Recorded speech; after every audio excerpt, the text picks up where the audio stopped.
안녕하세요, 인더스토리입니다. 오늘은 저에게 굉장히 민감한 주제를 들고 왔는데요. 바로 한국 빵은 왜 이렇게 비싼 걸까입니다. 저는 빵을 굉장히 좋아해요. 그런데 유독 어느 나라를 가봐도 한국만큼 빵이 비싼 나라가 없어요. 기본적으로 많은 사람들이 SPC 때문이라고 이야기를 하죠. 그런데 SPC가 밀가루를 수입하는 것도 아닌데 왜 SPC 때문일까라는 의문도 있었을 겁니다. 주로 많은 매체에서는 전 세계적으로 밀가루 원자재 가격이 급등해서 빵이 비싼 거라고 이야기하는데, 근데 그럼 다른 나라도 비싸야 하잖아요. 우리나라는 다른 나라에 비해 비싼 차원이 다릅니다. 미국, 유럽, 호주는 그렇다 쳐요. 그 나라들은 애초에 빵이 주식이었고 밀가루의 자국 생산 비중이 높으니까요. 그런데 심지어 옆 나라 일본의 빵도 싸단 말이죠. 억울하지 않으신가요? 일단 빵 한 덩이 가격부터 비교해 볼게요.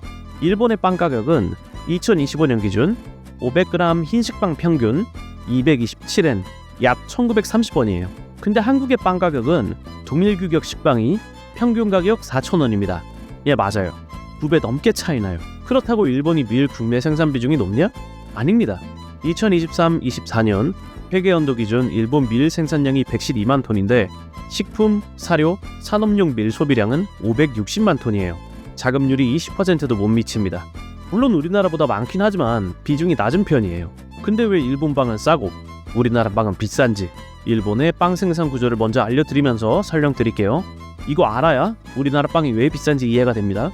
빵 가격 차이의 가장 큰 부분을 차지하는 건 바로 밀의 수입에 있습니다. 일본은 그 많은 수입 밀, 그리고 밀가루를 정부가 일괄적으로 구매합니다. 그런데 여기서 일본은 WTO로부터 TRQ라고 하는 저율 관세를 할당받아요. 이게 뭐냐면 일정 수량을 초과하면 높은 관세를 부과받고 그 수량을 초과하지 않으면 낮은 관세를 받는 거예요. 그래서 일본은 그 할당량 내에서 수입하기에 식용밀을 거의 다 무관세로 수입합니다. 그리고 일본 정부인 농림수산성이 일괄적으로 수입밀을 구매한 뒤 제품의 원가에 가격을 더하는데요. 이걸 마크업이라고 합니다.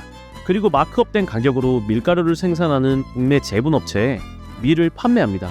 빵을 만들기 위해서 국가에서 밀 수입, 제분업체에 판매, 제분업체의 밀가루 생산, 그리고 그 밀가루를 판매상에게 판매하는 구조인데요. 그런데 여기서 제분업체가 국가로부터 밀을 구매하는 마크업된 가격 있죠. 이 가격이 굉장히 합리적이고요. 변동성이 거의 고정입니다.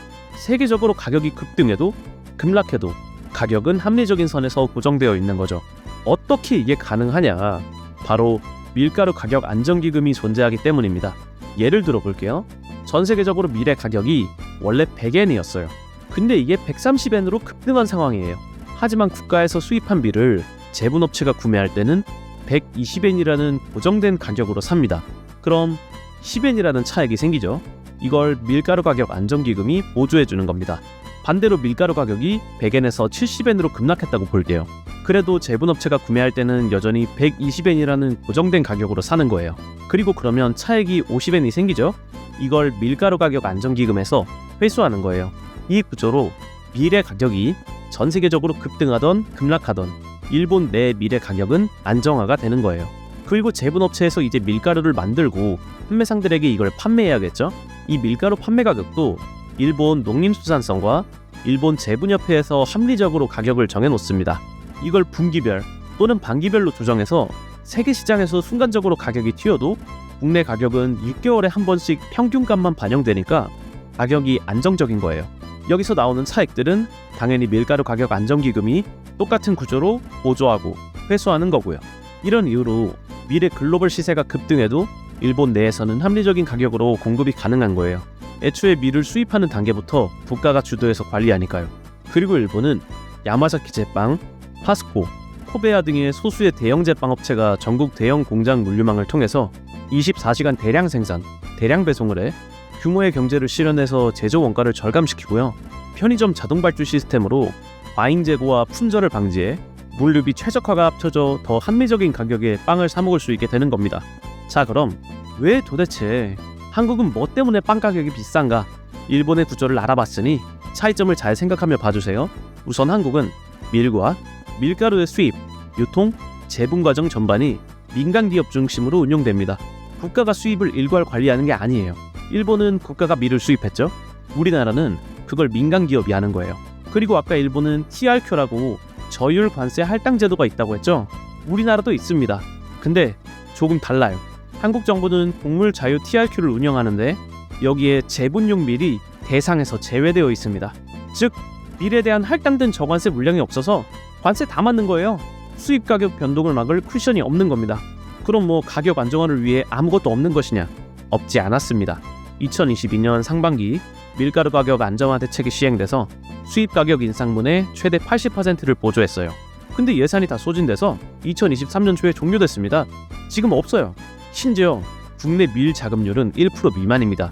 밀의 공급이 전량 수입이라고 보면 돼요. 이런 이유로 밀, 버터, 우유의 전 세계적인 가격이 오르면 한국의 제분사, 제빵사는 그 원가 인상분을 그대로 소비자 가격에 전가할 수밖에 없는 거예요. 심지어 우리나라는 제빵 쪽이 동네 제과점 중심의 소량 생산 구조예요. 일본의 대량 생산 구조와는 다릅니다. 그래서 규모의 경제가 실현이 어려운 거죠. SPC에서 대량 생산하지 않나요? 자 보세요.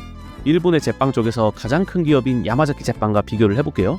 야마자키 제빵은 하루 수십만에서 수백만 단위의 빵을 24시간 내내 생산하고 전국 단위 물류망으로 제빵, 물류, 자사 편의점, 소비자 단계의 구조를 실현하는데요.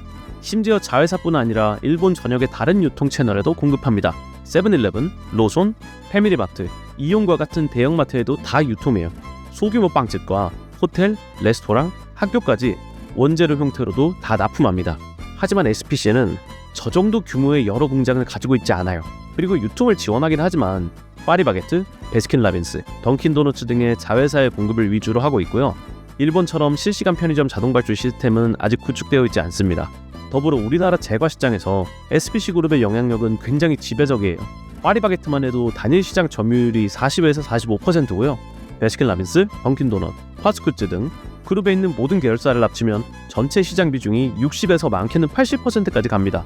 결국 시장 점유율 1위이면서 가맹점 네트워크가 압도적이기 때문에 SPC가 먼저 가격을 올리면 시장 기준 가격 자체가 올라가고 경쟁업체들도 연쇄 인상에 동참하게 되는 거죠.